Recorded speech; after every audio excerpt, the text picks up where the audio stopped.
అంత భగవంతుణ్ణి రాజకీయాలకి ఎంత దుర్మార్గంగా ఉపయోగించుకునే ప్రయత్నం చేస్తున్నారంటే సాక్షాత్తు కోట్లాది మంది హిందూ భక్తుల యొక్క ఆరాధ్య దైవం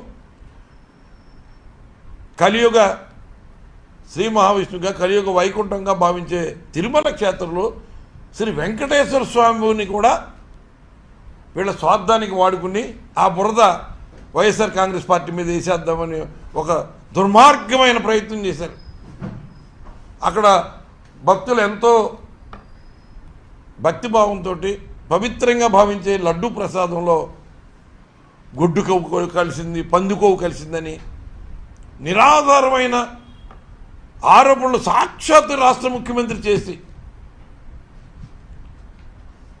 ఆ విషయం సుప్రీంకోర్టు పరిధిలోకి వెళితే సుప్రీంకోర్టు చివాట్లు పెట్టి ఏ ఆధారాలతో ఒక రాష్ట్ర ముఖ్యమంత్రిగా ఉన్న వ్యక్తి, ఒక అధికారంలో ఉన్న వ్యక్తి నిరాధారంగా ఎలాగా పత్రికా ముఖంగా చెప్తామని చివాట్లు పెట్టినా కూడా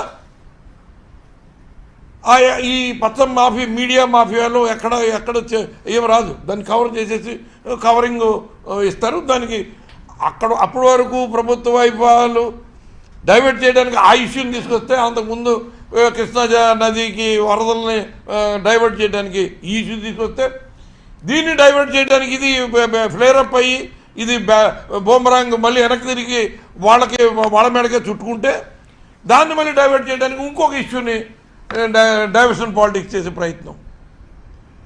ఇవాళ రాష్ట్రంలో శాంతి భద్రతలకి ఎక్కడ చోట్లేదు. రెడ్ బుక్ రాజ్యాంగం అంటున్నారు.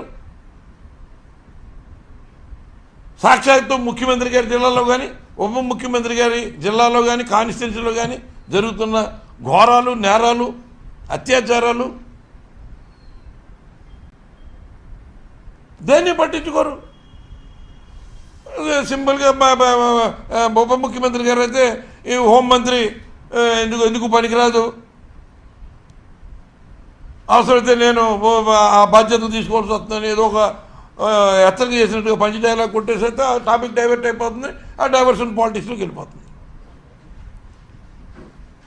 ఇంత ఘోరం జరుగుతూ ఉంటే దేవాలయాల్లో ఎంత అపచారాలు జరుగుతున్నాయి.